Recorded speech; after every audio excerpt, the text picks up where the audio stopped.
वर्षों पहले एक छोटे से कस्बे में रामकिशन अपने परिवार के साथ रहते थे। रामकिशन एक साधारण किसान थे, जिनकी जिंदगी खेत हल और बैलों से शुरू होकर वहीं खत्म हो जाती थी।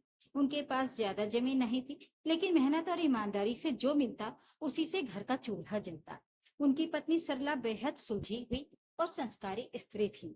रामकिशन ने बच्चों को हमेशा यही सिखाया था कि रिश्ते ही सबसे बड़ा धन है।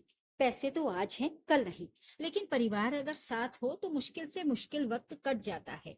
लेकिन वक्त गुजरता गया, बच्चों ने पढ़ाई की, कुछ शहर की ओर बढ़े। बाप ने दिन रात खेत जोते ताकि बेटों को पढ़ा सकें, बेटी की शादी के लिए पैसे जोड़ सके। लेकिन धीरे धीरे पैसों की अहमियत घर के रिश्तों से ऊपर दिखने लगी। गांव की मिट्टी की खुशबू हमेशा रामकिशन को भाती थी। उनके पिता ने थोड़ी सी जमीन छोड़ी थी, जिसे संभालकर उन्होंने परिवार की गुजर बसर करना शुरू किया। सुबह सूरज निकलने से पहले हल लेकर खेत की ओर जाना और देर शाम तक पसीना बहाकर लौटना उनकी आदत थी। रामकिशन की पत्नी सरला का दिन सुबह 4 बजे से शुरू होता। सब कुछ बिना रुके, बिना थके करती। थकान उसके लिए कोई मायने नहीं रखती थी। उनके 4 बच्चे थे। बड़ा बेटा मनीष तेज तर्रार और पढ़ाई में अच्छा था। छोटा बेटा संदीप थोड़ा लापरवाह लेकिन दिल से सीधा। बड़ी बेटी रीमा, जो घर के कामों में माँ का हाथ बटाती थी, और नीता सबसे छोटी बेटी, नटखट और चंचल। रामकिशन का सपना था कि उनके बेटे पढ़ लिख कर शहर में बड़े आदमी बने। वो चाहते थे कि उनके बच्चों को वो कठिनाई न झेलनी पड़े जो उन्होंने झेली थी। गांव में जब भी कोई पूछता, अरे रामकिशन, इतनी मेहनत क्यों करते हो? खेत तो छोटा है, इससे क्या होगा? तो वो मुस्कुराकर कहते, मुझे जमीन बड़ी नहीं चाहिए, मुझे अपने बच्चों का भविष्य बड़ा चाहिए। पढ़ लिख कर अच्छे आदमी बनेंगे तो यही मेरी दौलत होगी। चारों भाई बहन मिलजुल कर रहते। रात को लालटेन की रोशनी में बैठकर माँ से कहानियां सुनते। सरला अक्सर उन्हें कहती, बच्चों, याद रखना, जिंदगी में चाहे कितनी भी तरक्की कर लो, लेकिन भाई बहन और माँ बाप का साथ कभी मत छोड़ना। ये रिश्ते टूटे तो इंसान खाली हो जाता है। बचपन की मासूम आंखों ने उस समय इन बातों की गहराई नहीं समझी थी, लेकिन सरला को भरोसा था कि समय आने पर बच्चे उसकी सीख याद रखेंगे। रामकिशन ने अपनी जमीन का कुछ हिस्सा बेचकर मनीष को शहर पढ़ने भेजा। वहां उसने मेहनत करके कॉलेज में दाखिला लिया। गांव का पहला लड़का था जो इतना पढ़ने जा रहा था। पूरे गांव में चर्चा थी, देखो, रामकिशन का बेटा शहर पढ़ने गया है, अब वो बड़ा आदमी बनेगा। संदीप भी पढ़ाई में ठीक था, लेकिन उतना गंभीर नहीं था। वो अक्सर गांव के दोस्तों के साथ खेल कूद में लगा रहता, लेकिन रामकिशन उसे भी समझाते, बेटा, मनीष पढ़ाई कर रहा है, तू भी मेहनत कर, पैसा ही आदमी को इज्जत दिलाता है। रीमा और नीता की पढ़ाई गांव के स्कूल तक ही सीमित रही। माँ चाहती थी कि बेटियां भी आगे पढ़े, लेकिन घर के हालात ने इजाजत नहीं दी। दोनों बहनों ने शिकायत नहीं की, बल्कि माँ का हाथ बटाने लगी। मनीष की पढ़ाई का खर्चा बहुत ज्यादा था। रामकिशन ने बैल बेच दिए, खेत की पैदावार गिरवी रख दी, लेकिन बेटे की पढ़ाई रुकने नहीं दी। सरला ने अपने गहने तक बेच दिए। कभी कभी जब घर में खाने तक के लाले पड़ते तो सरला बच्चों को समझाती, आज घर में बस दाल रोटी है, कल सब अच्छा होगा। मनीष बड़ा आदमी बनेगा तो सब कुछ बदल जाएगा। बच्चे भरोसा करते और चुपचाप खाना खा लेते। समय गुजरता गया।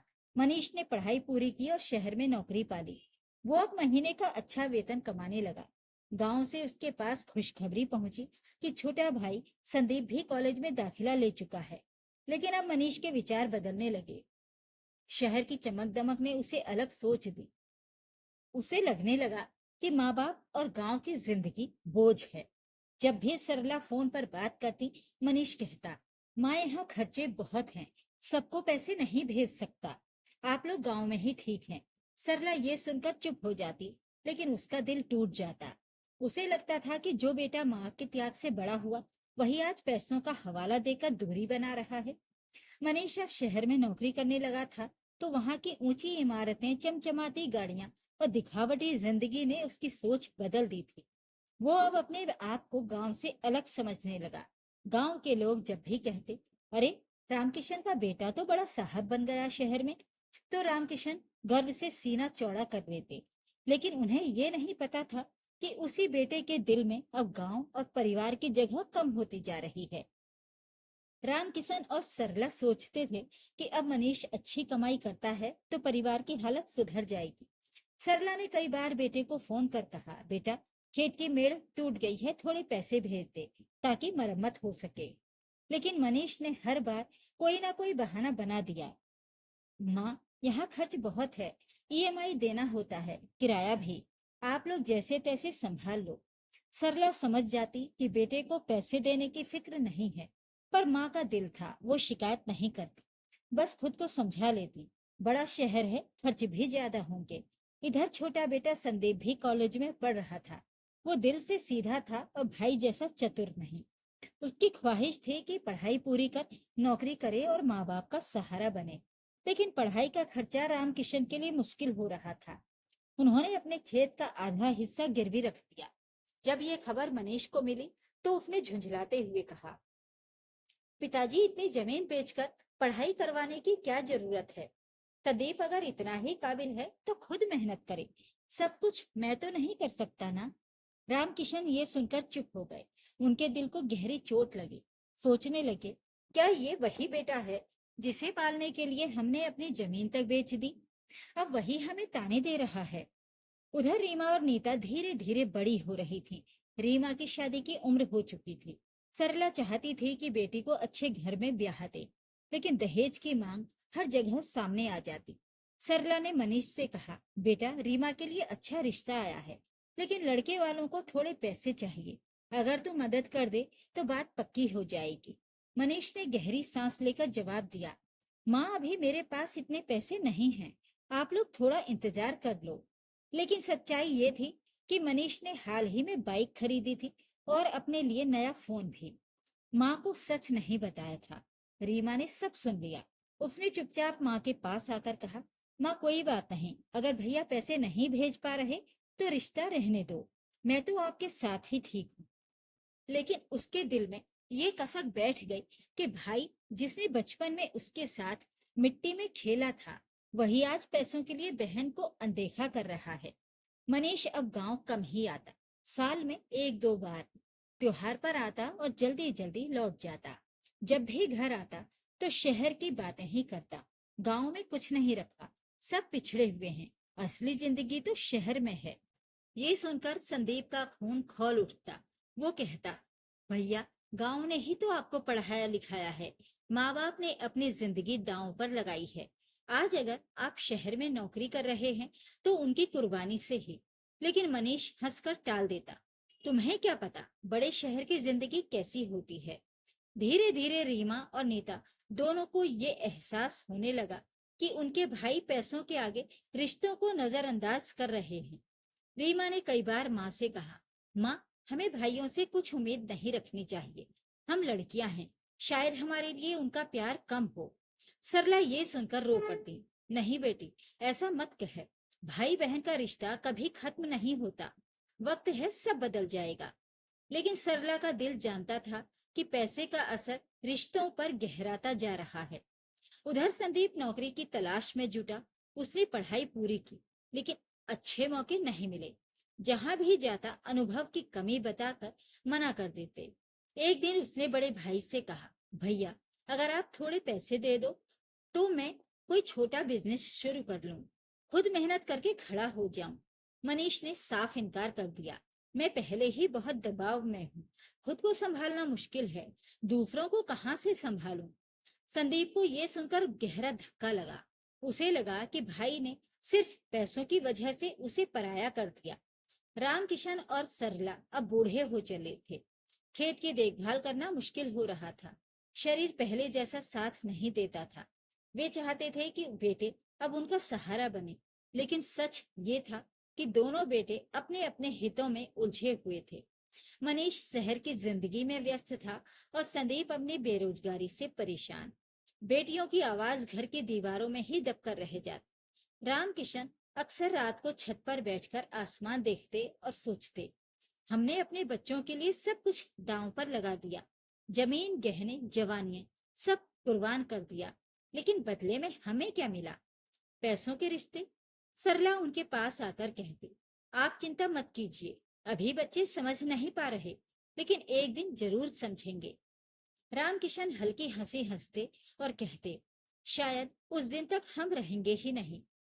दीपावली आने वाली थी। सरला ने मन में ठान लिया कि इस बार वो चाहे जैसे भी हो, पूरे परिवार को एक साथ करेगी। उसने मनीष और संदीप दोनों को फोन किया और कहा, बेटा इस बार घर जरूर आना। दीपावली तो वही होती है जब सब एक साथ हों। संदीप तो तैयार हो गया क्योंकि वो वैसे भी बेरोजगारी से परेशान था और माँ का बुलावा टाल नहीं सकता था। लेकिन मनीष ने पहले तो टालने की कोशिश की। माँ, यहाँ ऑफिस में बहुत काम है, छुट्टी मिलना बहुत मुश्किल है। सरला ने प्यार से समझाया, बेटा काम तो जिंदगी भर करते रहोगे, लेकिन माँ बाप का बुलावा बार बार नहीं आएगा। तू आ जाएगा तो घर जगमगा उठेगा। आखिरकार मनीष ने हामी भर दी। दीपावली के दिन घर में चहल पहल थी। रीमा और नीता माँ का हाथ बटा रही थी। संदीप भी मदद कर रहा था। जब मनीष अपने चमचमाते कपड़ों और गाड़ी में बैठकर गांव पहुंचा, तो पूरे मोहल्ले के लोग देखने दौड़े। गांव वालों ने कहा, देखो, रामकिशन का बेटा अब तो शहर का बड़ा आदमी बन गया है, गाड़ी में घूमता है। रामकिशन और सरला का सीना गर्व से चौड़ा हो गया।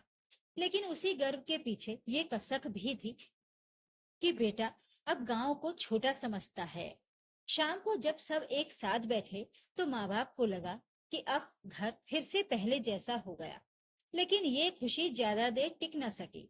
खाने के बाद जब सब साथ बैठे हुए थे, तो रामकिशन ने धीरे से कहा, बेटा मनीष, घर की हालत बहुत खराब है। अगर थोड़े पैसे मिल जाएं, तो हम गिरवी रखी हुई जमीन छुड़ा सकते हैं। मनीष ने आंखें तरेर कर कहा, पिताजी, आप लोग हर बार पैसे की ही बात क्यों करते हैं? क्या मैं मशीन हूँ जो बस पैसे ही बनाता रहूं? संदीप ये सुनकर तिलमिला गया। उसने कहा, भैया, पिताजी ने आपके लिए कितनी कुर्बानी दी है।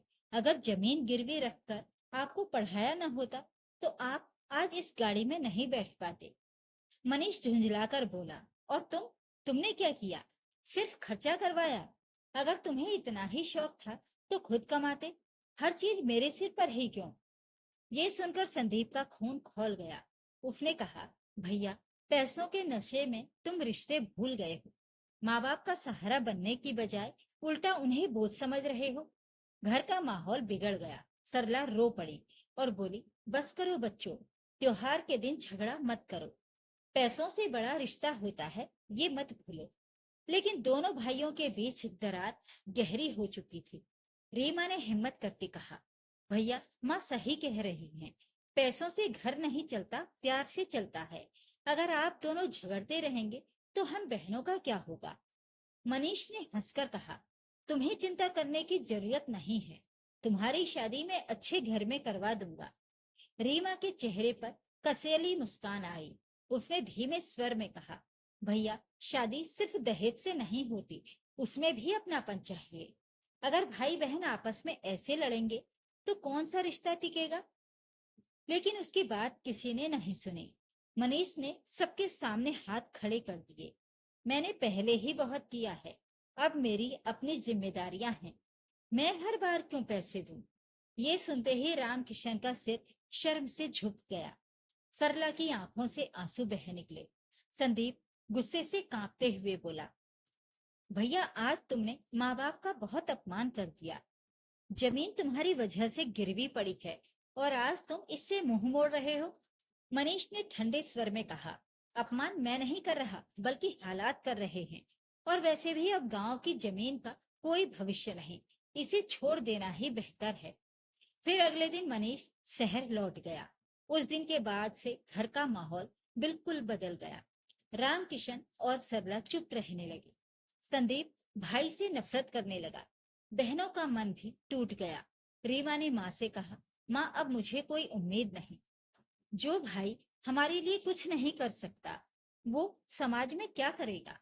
नीता ने भी आंसू पोंछते हुए कहा, मुझे तो लगता है अब हमारा घर सिर्फ नाम का घर रह गया है। असल में तो भैया पैसों का ही रिश्ता निभा रहे हैं। सरला ये सब सुनकर अंदर ही अंदर बिखरने लगी। उसे एहसास हुआ कि जिस बेटे को उसने दूध पिलाकर बड़ा किया, वही आज पैसों को रिश्ते से ऊपर रख रहा है। रामकिशन अब खेत में भी कम जाते, अक्सर बरामदे में बैठकर उदास रहते। पड़ोसी आते और कहते, भाई, बेटा बड़ा आदमी बन गया है, अब तो तुम्हें आराम करना चाहिए। रामकिशन हल्की मुस्कान देकर कहते, बेटे बड़े जरूर हो गए हैं, पर शायद पिता छोटे हो गए हैं। सरला रात को भगवान के आगे हाथ जोड़कर रोती, हे प्रभु, अगर पैसों ने ही सारे रिश्ते तोड़ने हैं, तो काश हमने बच्चों को इतना पढ़ाया ही ना होता। गरीब रहते पर साथ तो रहते। समय का पहिया घूमता रहा। रीमा की उम्र अब शादी के लिए निकलने लगी थी। गांव में एक साधारण परिवार से रिश्ता आया। लड़का ठीक ठाक नौकरी करता था, लेकिन शर्त साफ थी, दहेज चाहिए। रामकिशन और सरला ने बहुत कोशिश की कि दहेज की मांग कम हो जाए, लेकिन लड़के वालों ने कहा, बिना दहेज के रिश्ता नहीं होगा, हमें समाज में इज्जत देखनी है। सरला ने मजबूर होकर एक बार फिर मनीष को फोन किया, बेटा, अगर तू मदद कर दे तो रीमा का घर बस जाएगा। लड़की पराए घर जाती है, माँ बाप को नई जिंदगी मिल जाती है। मनीष ने बहाना बनाते हुए कहा, माँ, अभी मैं नया फ्लैट ले रहा हूँ, ईएमआई बहुत ज्यादा है, आपके पास खेत तो है, आप वही बेच लो। सरला का दिल जैसे किसी ने चीर दिया हो। उसने सोचा, जिस बेटे के लिए हमने गहने बेच दिए, उसी के पास बहन की शादी के लिए पैसे नहीं हैं। आखिरकार रामकिशन ने साहूकार से और कर्ज लिया और रीमा की शादी की। शादी तो हो गई, लेकिन कर्ज का बोझ और भारी हो गया। शादी के बाद जब रीमा विदा हो रही थी, उसने माँ के कान में धीरे से कहा, माँ, भैया से कह देना कि पैसों की वजह से बहन से रिश्ता मत तोड़ना, वरना एक दिन यही पैसे उसे अकेला कर देंगे। ये कहते हुए उसकी आंखों से आंसू बह रहे थे। कुछ साल बाद नीता की शादी की बात चली। इस बार भी वही समस्या सामने आई, पैसे और दहेज। सरला ने सोचा कि शायद अब तक मनीष सुधर गया होगा। उसने फिर से फोन किया, बेटा, इस बार तो मदद कर दे, छोटी बहन है, उसके लिए तेरा थोड़ा सा सहारा बहुत बड़ा होगा। मनीष ने ठंडी सांस लेकर कहा, माँ, मैं पहले ही काफी दबाव में हूँ, हर बार मुझसे पैसे मांगना सही नहीं है। नीता की शादी आप लोग खुद ही जैसे तैसे कर दो। सरला ने फोन काट दिया और फूट फूट कर रोने लगी। नीता ने ये सब सुन लिया। उसने माँ का हाथ पकड़कर कहा, माँ, भैया ने अगर मदद नहीं की तो क्या हुआ, आप मुझे आशीर्वाद दे दो, वही मेरे लिए सबसे बड़ा दहेज होगा। नीता का ब्याह भी साधारण तरीके से हो गया, लेकिन माँ बाप का कर्ज और बढ़ गया। अब घर में सिर्फ रामकिशन, सरला और संदीप रह गए थे। बेटियां अपने अपने घर चली गई थी। वे फोन पर हाल चाल पूछती। मनीष साल में एक बार आता और आता भी तो जल्दी लौट जाता। घर में रुकने का धैर्य उसमें नहीं था। उसकी बातें हमेशा पैसों और शहर की चकाचौंध से शुरू होती और वहीं पर खत्म होती। रामकिशन धीरे धीरे बीमार रहने लगे। सरला ने अपना सब कुछ बेटों और बेटियों के लिए दे दिया था। अब उसके पास सिर्फ चिंता और आंसू बचे थे। संदीप ने बहुत कोशिश की नौकरी पाने की, लेकिन कहीं स्थायी काम नहीं मिला। छोटी मोटी नौकरी करता और घर चलाता। उसके मन में अक्सर ये सवाल उठता, क्या मैं ही जिम्मेदार हूँ कि घर गरीब है? क्या भैया की तरह पढ़ाई का फायदा मुझे नहीं मिलना चाहिए? वो अपने माता पिता को संभालने की पूरी कोशिश करता, लेकिन अकेला पड़ जाता। कई बार उसके दोस्तों ने कहा, तू क्यों इतना बोझ उठा रहा है? मनीष तो चैन से शहर में रह रहा है। संदीप बस यही जवाब देता, माँ बाप बोझ नहीं होते, उन्होंने हमें पाला है, अब हमारा फर्ज है कि मैं उनका सहारा बनूं। गांव में धीरे धीरे चर्चा होने लगी, देखो, रामकिशन का बड़ा बेटा तो खूब कमा रहा है, लेकिन माँ बाप फिर भी कर्ज में डूबे हैं। ये बातें रामकिशन और सरला के कानों तक भी पहुंचती। वे अंदर से टूट जाते। सरला कई बार कहती, काश हमने बच्चों को इतना आगे न बढ़ाया होता, गरीब रहते पर इतने कर्जदार नहीं रहते। रामकिशन चुपचाप सिर झुका लेते। उन्हें लगता कि उनका त्याग व्यर्थ चला गया। एक बार गांव में किसी ने ताना मारते हुए कहा, रामकिशन, तुम्हारा बड़ा बेटा तो अब हमें पहचानता ही नहीं, उसे तो सिर्फ पैसे की चिंता है, माँ बाप की नहीं। रामकिशन ने हंसते हुए जवाब दिया, क्या करें भाई, यही जमाना है, अब तो रिश्ते भी पैसों से तोले जाते हैं। उसकी आंखों में आंसू थे, लेकिन आवाज में मजबूरी। एक रात सरला ने संदीप से कहा, बेटा, हमें किसी से कोई उम्मीद नहीं रखनी चाहिए। मनीष को पैसे की दुनिया ने अंधा कर दिया है। बेटियां अपनी अपनी जिंदगी में उलझ गई हैं। अब तू ही हमारा सहारा है। संदीप ने माँ का हाथ पकड़कर कहा, माँ चिंता मत करो, चाहे मैं कितना भी छोटा रह जाऊं, आपको कभी अकेला नहीं छोड़ूंगा। सरला ने बेटे को गले लगाया और रो पड़ी। रामकिशन अब 70 के पार पहुंच चुके थे। शरीर जवाब देने लगा था। खेत अब दूसरों को ठेके पर दे दिया था, क्योंकि खुद में इतनी ताकत नहीं थी। सरला भी बीमारी से कमजोर हो गई थी।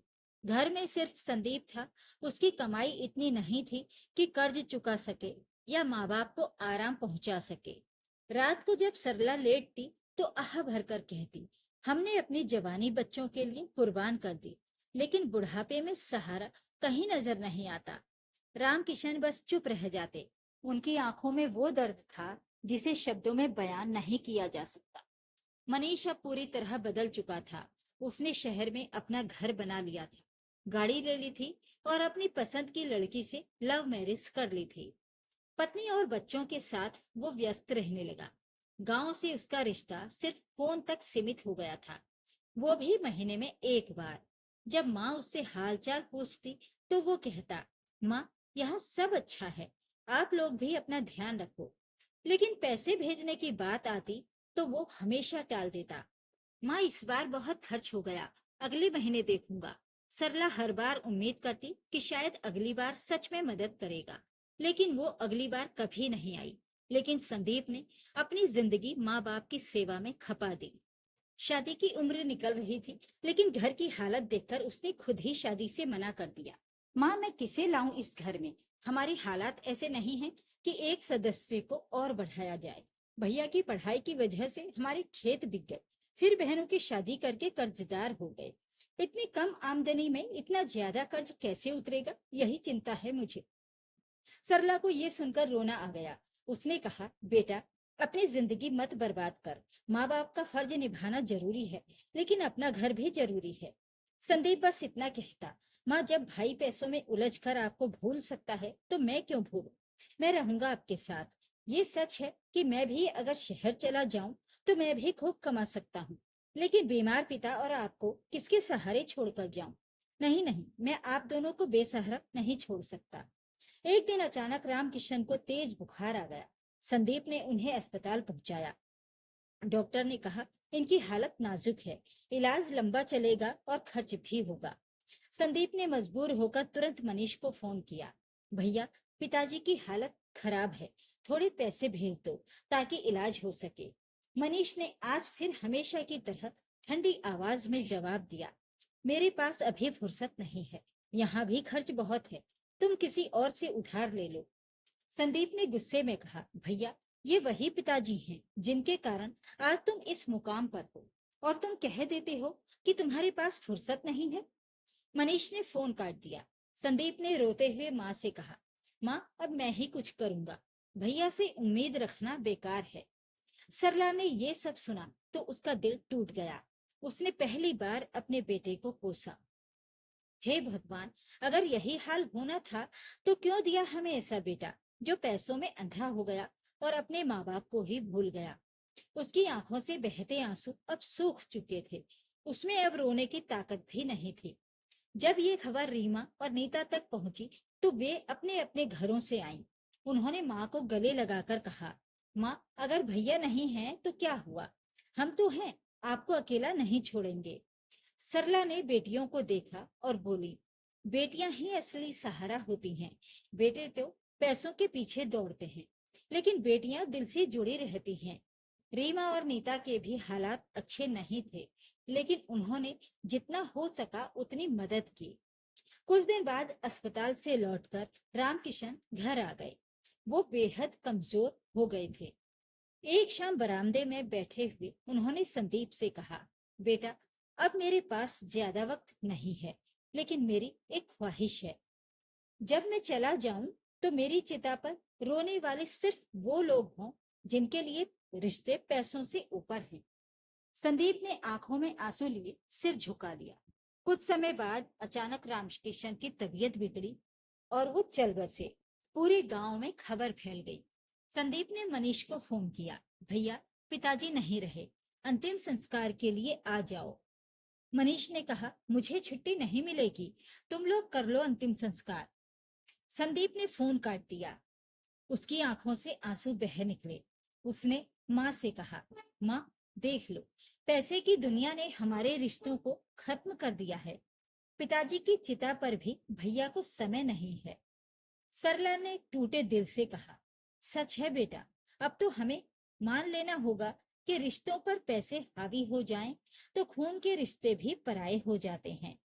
रामकिशन के चले जाने के बाद घर एकदम सूना हो गया।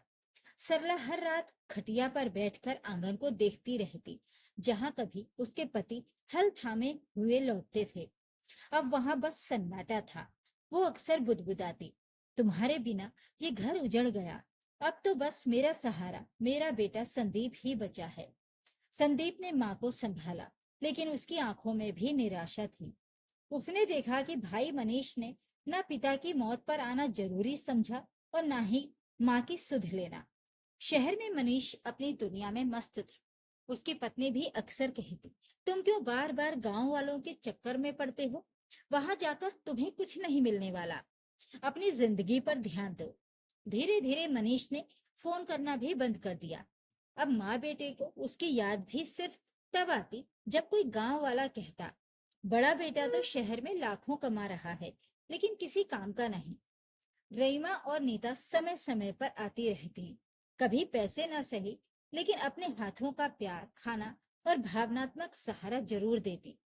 एक दिन नीता ने माँ से कहा, माँ, जब तक हम हैं आपको अकेला नहीं छोड़ेंगे। भैया ने अगर पैसों को रिश्तों से बड़ा मान लिया है तो क्या हुआ, हमारे लिए आप सबसे बड़ी दौलत हो। सरला ने बेटियों को गले लगा लिया। कुछ लोग संदीप को खेत बेचने की सलाह देते, लेकिन संदीप ने खेत बेचने से साफ इनकार कर दिया। पिताजी ने ये जमीन खून पसीने से सींची है, मैं इसे नहीं बेचूंगा। लेकिन कर्ज बढ़ता जा रहा था। गांव के लोग ताने मारते, बड़ा बेटा करोड़ों कमा रहा है और छोटा बेटा यहाँ कर्ज में डूब रहा है। संदीप अक्सर सोचता, क्या सच में रिश्ते सिर्फ पैसों से चलते हैं? अगर हाँ, तो फिर मैंने क्यों माँ बाप के लिए अपनी पूरी जिंदगी कुर्बान कर दी? लेकिन माँ का चेहरा देखकर उसका मन बदल जाता। नहीं, अगर मैं ना रहूं तो माँ बिल्कुल अकेली हो जाएंगी। मुझे उसके लिए जीना है। समय बीतता गया। सरला की तबीयत बिगड़ने लगी। एक रात उसने संदीप को बुलाया और कहा, बेटा, मेरा शरीर अब जवाब दे रहा है, लेकिन मेरी एक ख्वाहिश है। जब मैं दुनिया छोड़ूं तो मेरी चिता पर मनीष को मत बुलाना। संदीप की आंखों से आंसू बहने लगे। उसने माँ का हाथ थाम लिया। माँ, मैं वादा करता हूँ आपकी आखिरी ख्वाहिश पूरी करूंगा। कुछ ही दिनों में सरला की हालत और बिगड़ गई। उसने बेटियों को बुलाया। दोनों बहनें दौड़ी दौड़ी आईं। माँ ने उन्हें आशीर्वाद देते हुए कहा, तुम दोनों ही मेरी असली पूंजी हो। मुझे गर्व है कि मेरी बेटियां मेरे साथ खड़ी रहीं। और फिर एक सुबह सरला ने संदीप का हाथ पकड़े पकड़े अपनी आखिरी सांस ली। घर में अब चारों तरफ सन्नाटा था। संदीप फूट फूट कर रो पड़ा। संदीप ने भाई मनीष को फोन किया, भैया, माँ भी हमें छोड़कर चली गई, आखिरी बार उन्हें देख लो। मनीष ने बहाना बनाते हुए कहा, मेरे पास छुट्टी नहीं है और यहाँ बहुत काम है, तुम लोग ही देख लो। संदीप ने गुस्से से फोन फेंक दिया। जिसने जिंदा माँ को नहीं देखा, वो अब मुर्दा माँ को क्या देखने आएगा? माँ की भी यही इच्छा थी कि मनीष को न बुलाया जाए। उसने खुद ही आने से मना कर दिया। कैसा बेटा है ये, जिसे अपने माँ बाप की मौत का भी दुख नहीं हुआ? अंतिम संस्कार के समय चिता के पास सिर्फ संदीप, रीमा और नीता खड़े थे। गांव के कुछ लोग भी आए, लेकिन मनीष का कोई अता पता नहीं था। रीमा ने आंसू पोंछते हुए कहा, माँ सच कहती थी कि रिश्ते खून से नहीं दिल से बनते हैं। आज ये साफ हो गया। संदीप ने माँ की चिता को आग दी और बुदबुदाया, माँ, आपकी आखिरी ख्वाहिश पूरी हो गई। आपकी चिता पर सिर्फ वही खड़े हैं जिन्होंने आपको दिल से चाहा। माँ बाप दोनों चले गए। अब घर में सिर्फ संदीप बचा, लेकिन गांव में सब उसकी इज्जत करने लगे। लोग कहते, सच में अगर कोई बेटा है तो संदीप जैसा। बड़े बड़े पैसे वाले भी माँ बाप के काम नहीं आते, लेकिन ये गरीब बेटा आखिरी दम तक खड़ा रहा। संदीप अक्सर बरामदे में बैठकर सोचता, पैसे की ताकत बड़ी हो सकती है, लेकिन माँ बाप के आशीर्वाद से बड़ी नहीं। मनीष ने सब कुछ पाया पर माँ बाप की दुआ खो दी।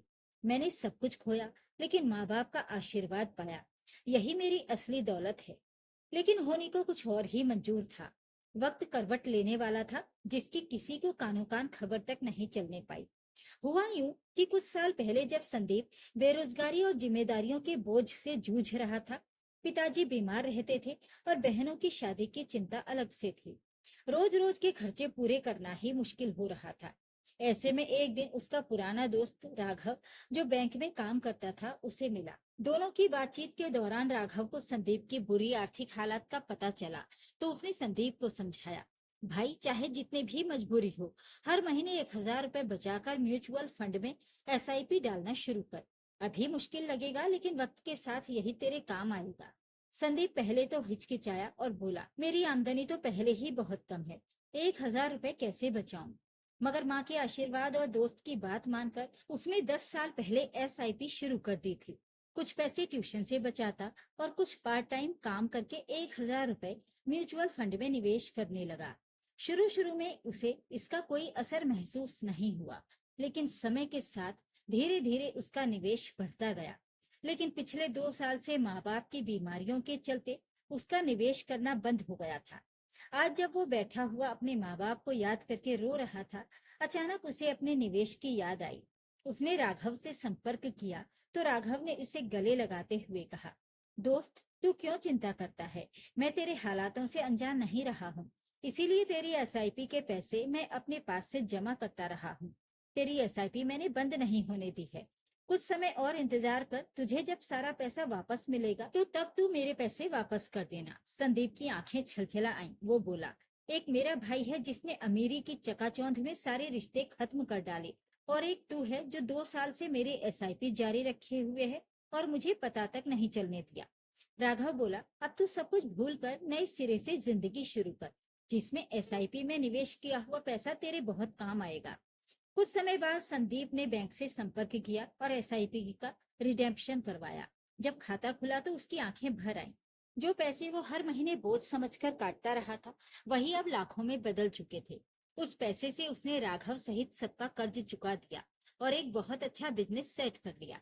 अब गांव में लोग संदीप की मिसाल देने लगे कि समझदारी और धैर्य से किया गया छोटा निवेश भी माँ बाप के आशीर्वाद की तरह बड़ा सहारा बन सकता है। ये कहानी पूरे गांव में एक मिसाल बन गई। हर कोई कहने लगा, पैसा जरूरी है लेकिन पैसों से बढ़कर माँ बाप का प्यार और रिश्तों का सम्मान है। जो इसे भूल जाता है वो चाहे कितना अमीर क्यों ना हो, असली मायनों में गरीब ही रहता है। माँ बाप, भाई बहन, सब पैसों के रिश्ते नाते कि ये कहानी हमें यही सिखाती है कि आज के समय में भले ही लोग पैसों को रिश्तों से बड़ा मान लें, लेकिन असली रिश्ते वही हैं जो दिल से निभाए जाते हैं। मनीष ने पैसा पाया लेकिन माँ बाप खो दिए। संदीप ने पैसा खोया लेकिन माँ बाप का आशीर्वाद पाया, और उसी आशीर्वाद का फल था कि उसे राघव जैसे दोस्त का सहारा मिला, जिसने उसे फर्श से उठाकर अर्श पर बिठा दिया। आज संदीप भले ही आर्थिक रूप से संपन्न हो गया था, लेकिन उसके दिल में एक टीस रह रहकर उठती रहती थी कि काश माँ बाप के जीते जी रुपए पैसे की समस्या खत्म हो गई होती तो उसे कोई पछतावा ना होता। तो ये थी आज की कहानी। इस कहानी के बारे में अपनी राय कमेंट बॉक्स में जरूर लिखें। वीडियो को लाइक और शेयर कर दीजिए। चैनल को सब्सक्राइब जरूर करें ताकि आपको रोज अच्छी अच्छी कहानियां सुनने को मिलती रहें। तो फिर मिलते हैं एक और कहानी के साथ। नमस्कार।